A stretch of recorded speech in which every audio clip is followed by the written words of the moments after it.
اعوذ باللہ من الشیطان الرجیم بسم اللہ الرحمن الرحیم۔ گزشتہ سبق میں ہم نے یہاں سے شروع کیا تھا۔ یہ آیت جو ہم نے شروع کی تھی یہ قرآن کی سب سے لمبی آیت ہے، اور اس میں جو لین دین کے معاملات ہیں اس کے بارے میں اللہ سبحانہ کے جو احکامات ہیں ان کا ذکر ہے۔ یا ایھا الذین آمنوا، اے وہ جو ایمان لائے ہو، اذا تداینتم، جب تم لین دین کرو، بدین، کسی قرض کا، الی اجل مسمی، ایک وقت مقررہ تک، فاکتبوہ، تو لکھ لیا کرو اسے، وَلْيَکْتُب بَیْنَکُمْ کاتب، اور ضرور لکھے تمہارے مابین ایک کاتب، ایک لکھنے والا، بالعدل، عدل کے ساتھ، انصاف کے ساتھ۔ وَلَا یَأْبَ کاتب، اور نہ انکار کرے لکھنے والا جو کاتب ہے، ان یکتب، کہ وہ لکھے، کما علمہ اللہ، جیسے تعلیم دی اسے اللہ تعالیٰ نے، فلیکتب، پس چاہیے یا پس ضرور وہ لکھے، وَلْيُمْلِلِ الَّذِی، اور ضرور املا کروائے، لکھوائے، وہ علیہ الحق، جس پر حق ہے، یعنی جس نے قرض لیا ہے، جو مقروض ہے وہ، وَلْيَتَّقِ اللَّهَ، اور ضرور وہ ڈرے اللہ تعالیٰ سے، ربہ، جو اس کا رب ہے، ولا، اور نہیں، یبخس، کمی کرے، منہ، اس میں، شیئا، کسی چیز کی، کسی شے کی، یعنی جو لکھوانے والا ہے، جو مقروض ہے، وہ کوئی کمی نہ کرے لکھوانے میں کسی چیز کی۔ اب آج ہم نے یہاں سے شروع کرنا ہے۔ فَإِن كَانَ الَّذِي عَلَيْهِ الْحَقُّ، فَإِن، پس اگر، ان جیسے انشاءاللہ میں اگر اللہ چاہے، ان کا مطلب اگر، کانا، ہو، یہ کن سے ہے، کن فیکون، ہو جا تو وہ ہو جاتا ہے، کانا، ہو، فَإِن کانا، پس اگر ہو، الَّذِی عَلَیہ الْحَقُّ، وہ جس پر، علا پر، علا، جس علیہ، جس پر، الحق، حق کا مطلب وہی جس پر حق ہے، یعنی جس نے قرض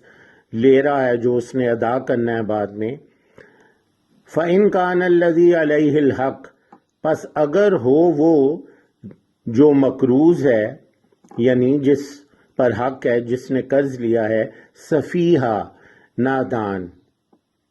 یا کم عقل ہو، او ضعیفاً، یا ضعیف ہو، کمزور ہو، او لا یستطیع، یا نہیں وہ استطاعت رکھتا، طاقت رکھتا، یعنی نہ وہ طاقت رکھتا ہو، ان یمل، کہ وہ املا کروائے، ان یمل، مل، املا کروانا، لکھوانا، کہ وہ لکھوائے، وہ جو پہلے گزر چکا ہے کہ جو اس نے انصاف سے لکھوانا ہے اور کوئی کمی نہیں رکھنی۔ تو اگر، پس فَإِن كَانَ الَّذِي عَلَيْهِ الْحَقُّ، پس اگر وہ جس پر حق ہے، یعنی جو مقروض ہے، جو قرض لے رہا ہے، سفیہن، نادان ہو، او ضعیفن، یا کمزور ہو، ضعیف ہو، او لا یستطیع، یا نہ وہ طاقت رکھتا ہو، ان یمل، کہ وہ املا کروائے، کہ وہ لکھوائے، ان یمل ہو، کہ وہ لکھوائے، فَلْيُمْلِلْ، پس ضرور لکھوائے، املا کروائے، ولیہ، اس کا ولی، یعنی اس کا سرپرست جو ہے، بالعدل، انصاف کے ساتھ، ولیہ، اس کا ولی، یعنی اس کا سرپرست، سربراہ، یا کوئی خاندان کا سربراہ، بالعدل، عدل کے ساتھ، وَاسْتَشْهِدُوا، اور گواہ بنا لو، شہادت، شہادہ، گواہی، شہادت نہیں ہوتی جس طرح، وَاسْتَشْهِدُوا، اور گواہ بنا لو شہیدینی دو شہادتی یعنی دو گواہ، شہیدینی دو گواہ، تو شہید ایک اور شہیدین دو گواہ، من رجالکم رجال مردوں میں سے، من رجالکم من کا مطلب سے، رجالکم اپنے مردوں میں سے۔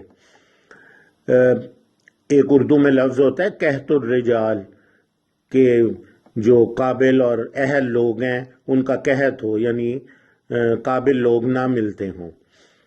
تو وہ رجال جو ہے وہ مردوں کو، رجل اس کی واحد ایک مرد۔ وَاسْتَشْهِدُوا اور گواہ بنا لو شہیدینی دو گواہ، من رجالکم اپنے مردوں میں سے۔ اب ہم ترجمہ کرتے ہیں یہاں سے۔ فَإِنْ كَانَ الَّذِي عَلَيْهِ الْحَقُّ سَفِيهًا پس اگر ہو وہ جس پر حق ہے، یعنی جو قرض سے مقروض ہے، جو قرض لے رہا ہے، سفیہا نادان، سفیہ یہ پیور عربی کا لفظ ہے، پہلے بھی یہ پہلے پارے میں سفہا آیا ہے، یہ کم عقل یا نادان، او ضعیفاً یا ضعیف، او لا یستطیع اور یا وہ نہ استطاعت رکھتے ہوں، طاقت رکھتے ہیں، یعنی اس قابل نہ ہو ان یملا کہ وہ لکھوائیں، یعنی وہ جو قرض لے رہا ہے اس کے بارے میں جو لکھوانا ہے وہ یہ نہ طاقت رکھتے ہوں، ان یملہ کہ وہ لکھوائے، فلیملل ولیہ تو لکھوائے اس کا سرپرست، بالعدل عدل کے ساتھ، واستشہدوا شہیدینی اور گواہ بنا لو دو عدد گواہ، من رجالکم اپنے مردوں میں سے۔ سبحانک اللہم و بحمدک اشہد ان لا الہ الا انت استغفرک و اتوب الیک۔